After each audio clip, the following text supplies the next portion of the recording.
Hi friends, कैसे हैं आप। आज हम बात करेंगे कोटयार्क इंडस्ट्री लिमिटेड के रिजल्ट्स के बारे में और उस कंपनी के बारे में हम लोग शॉर्ट में जान भी लेंगे कि ये कंपनी क्या करती है।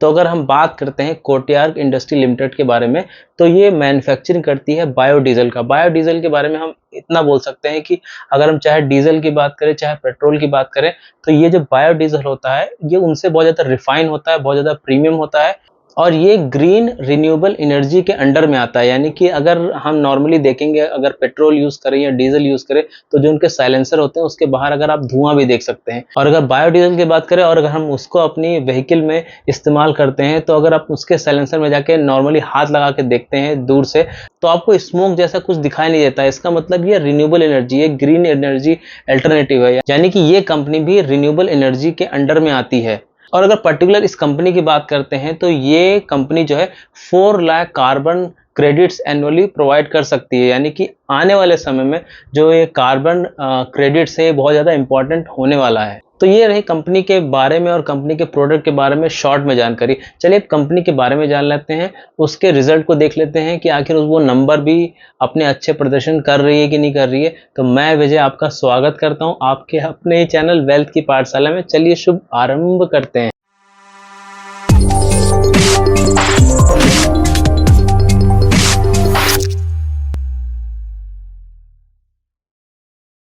अगर इस कंपनी के मार्केट कैप की बात करते हैं तो 1191 करोड़ यानी अप्रॉक्सीमेटली 1200 करोड़ की कंपनी है। करंट मार्केट प्राइस इसका 1159 चल रहा है। स्टॉक पी की बात करें तो 40 का पी है, बट इंडस्ट्री पी की बात करें तो 33 यानी थोड़ा सा एक्सपेंसिव चल रहा है।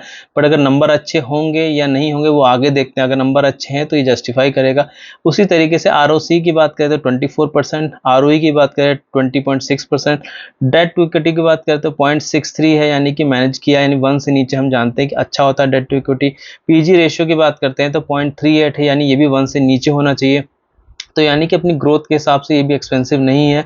प्रमोटर होल्डिंग की बात करते हैं तो 67.6% यानी अच्छी खासी होल्डिंग प्रमोटर के पास है। ओपीएम की बात करते हैं यानी ऑपरेटिंग मार्जिन की बात करते हैं तो 17.8% यानी कि डिसेंट ऑपरेटिंग मार्जिन लेके चल रहे हैं।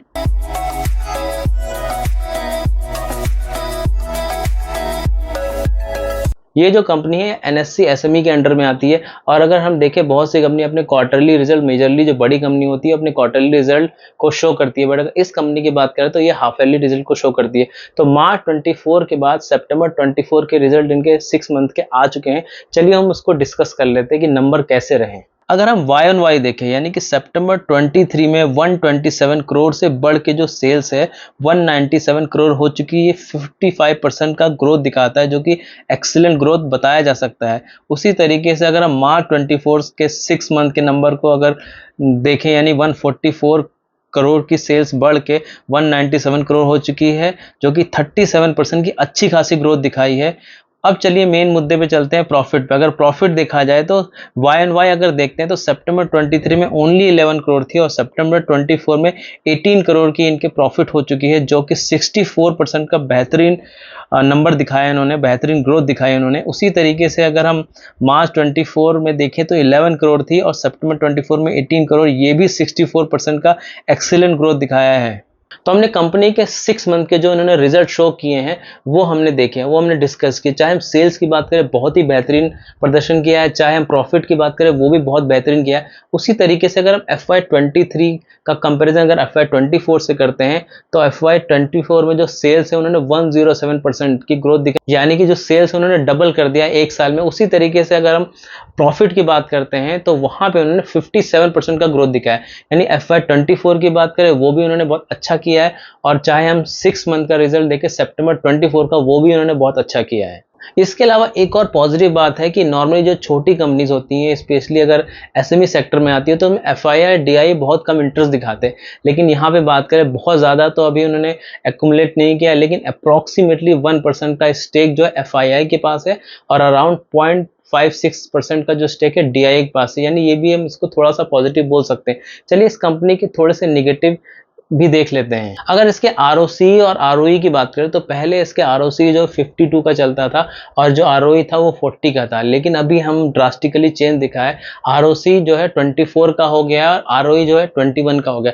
स्टिल जो ये नंबर है ROC और ROE की, यानी कि 24, 21 अच्छे हैं, लेकिन जो पहले चलता था कुछ मंथ बैक में, उससे इसमें काफ़ी डिक्रीज हुआ है, जो कि एक नेगेटिव बात हो जाती है। इसके अलावा अगर हम देखते हैं, चाहे कैश कन्वर्सन साइकिल देखें, चाहे डेटार डेज देखें, चाहे वर्किंग कैपिटल डेज देखें, एवरीथिंग जो है इनकी अभी बढ़ चुकी है, तो जो कि एक नेगेटिव पॉइंट हो जाता है। अगर हम FY24 का कैश फ्लो देखते हैं तो वो भी नेगेटिव में 15 है, जो कि एक नेगेटिव पॉइंट हो जाता है इस कंपनी के लिए। अब अगर आप बात करते हैं मेरे पर्सनल ओपिनियन की, तो रिसेंटली मैंने around I think 15 to 20 days back में इस कंपनी में इन्वेस्ट किया था, लेकिन अभी हमने देखा था रिसेंटली मार्केट काफ़ी गिरा हुआ था, स्टॉक मार्केट काफ़ी थोड़ा बहुत क्रैश हुआ था जिसको बोल सकते हैं, तो काफ़ी शेयर काफ़ी नीचे लेवल पे आ चुके थे। बट ये शेयर मेरे को उस समय भी उसमें बढ़ोतरी दिखा रहा था, अराउंड 20 to 24% का प्रॉफिट दिखा रहा था, बट तो मैंने इसको सेल कर दिया था। इसका रीज़न ये नहीं था कि मैं इससे एग्जिट करना चाहता था या कंपनी बेकार हो गई थी, अभी तो रिजल्ट मेरे को अच्छे ही दिख रहे हैं।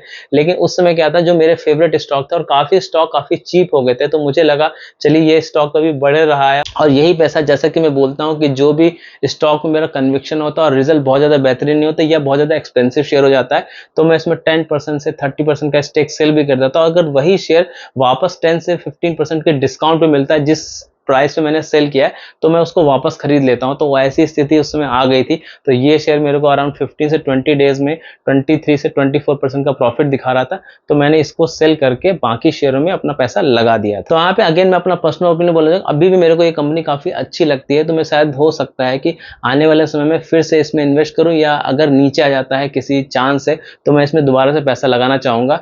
बट ये मेरा पर्सनल ओपिनियन है। आप कोई भी डिसीजन लेने से पहले अपने फाइनेंशियल एडवाइजर से ज़रूर पूछिए और अपना रिसर्च खुद कीजिए, क्योंकि ये जो कंपनीज है छोटी हैं प्लस लॉट वाली है, मिनिमम इन्वेस्टमेंट अराउंड 1 लाख 1,15,000 ऐसा ही रहता है इसमें। तो आपको बहुत सोच समझ के ही कोई डिसीजन लेना चाहिए, क्योंकि ये छोटी कंपनी है तो रिस्क भी बढ़ जाता है, उसी तरीके से इसमें ग्रोथ के चांसेस भी बहुत ज़्यादा होते हैं। तो thank you so much for watching this video. Remember one thing, learning is earning. जय हिंद।